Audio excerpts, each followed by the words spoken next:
like Greencastle has a culture, and as much as we may like, advocate that and encourage our teammates to like take that time off, you're really like 1 foot in, 1 foot out, because like you have to be the culture of the client. So like the ultimate goal in my head of being a consultant, and our leadership talks about this, is like somebody doesn't realize that person doesn't work for the company. They like don't remember that they're a Greencastle employee. And in order to do that, you need to emulate their culture, which might mean that like, hey, like we don't do casual Fridays, or like, hey, we're video on in person all the time.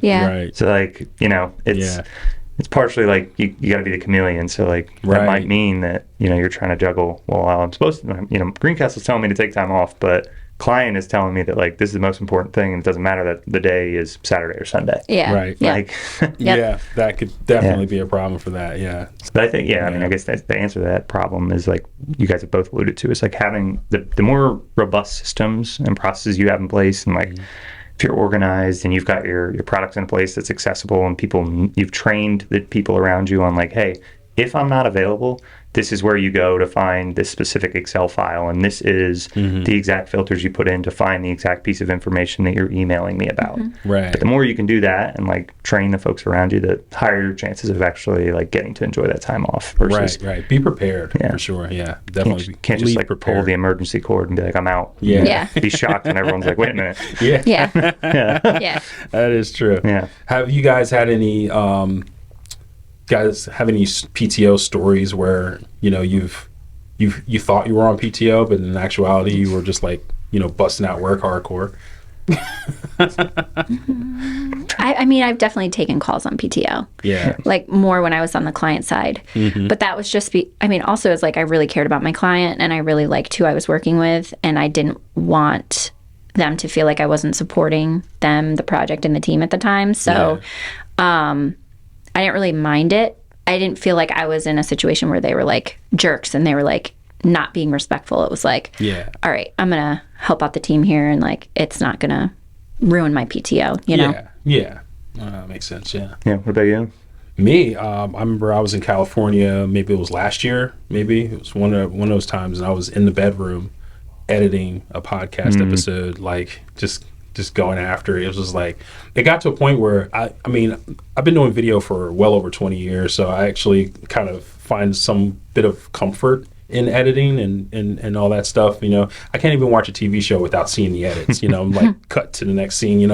I see it all, so it's just like it's hard not to think about editing. So it's was that was it self-induced? It was self-induced. I was sitting there thinking about it, and this just started crossing my head. It was like, oh, that'd be a good edit. Let me just do it real quick. And then before I knew it, I was like editing the entire episode and adding B-roll. And it was like, okay, I'm working now. I probably shouldn't be doing this, but I was chill. Everybody was taking naps and stuff like that. I was just like, but I could have been writing or playing a video game or watching a movie. I could have done anything else, but ultimately, I was probably worked for like 2 or 3 hours just doing that. So it is interesting. I think the only time I've really like recently done that, this isn't like I was working on PTO. It's kind of like I probably should have been on PTO. So I guess like a year and a half ago now, did a little half Ironman race. And for some like reason of like personal pride, I was like, I can race on Sunday and work on Monday. And like I hopped on this call. Like first we were on the West Coast and working East Coast hours. So it was like 4 a.m. when I woke up to like get on or 5 a.m. to get on an 8 a.m. call. And like you could tell everyone in the room was like uncomfortable. They're like, why are you like even working right now? They're like, you're in rigor mortis state. Like get off this call. Can you see yourself? It was funny. Like you just thinking about it. And thankfully like my supervisor at the time had the wherewithal to be like, hey, like you're good. I can see your calendar. Like you don't have anything. Like we're just gonna. This is gonna be your only call for the day. Like, out you go. It's like just I don't know. Like I said, I'm still grappling with that like PTO mentality. I still like think there's some like boogeyman in the background watching, like counting the days and racking and stacking me against people to say like, RJ with only his 10 days of PTO, he's a true ride or die. From the military. Like 100% that comes from the military. Like I remember like feeling guilty about taking leave. Like so I was military police, so we were shift. Like, so we didn't have like block leave.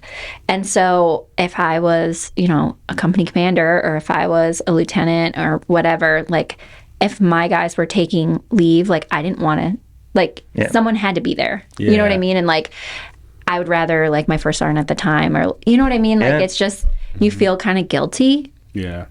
Because you need to have people there. And if you have soldiers there, you're like, well, I don't want to be gone. I don't know. I just think that comes from the military. But if I had block leave, I'd be out. But we just never had block leave. Yeah, I struggled with it even then. Like when I got, so I was only in for 4 years, and like when I got out, I had like 40 days of leave that I had to sell back to the Army because like I had just not taken it over the course of 4 years. Oh wow! Oof. I was just like, but it's the same idea. Like no, I know. Yeah. I totally get it. The leaders eat last thing. It's like leaders PTO last.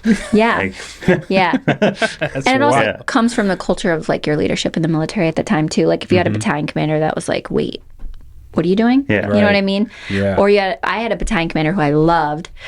Shout out Colonel Donaraj. But I remember one time I took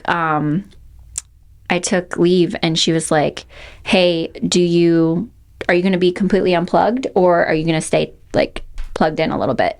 She's like, either way, I don't care. I just want to know because I don't want to reach out to you if you're like going to be that's awesome. Unplugged. And I like loved that question. I was like, that's awesome. I need that code in Bamboo HR. Like I'm requesting. I'm unplugged this leave. Unplugged. I'm requesting that you don't put a meeting on my calendar, but I will action emergency items. And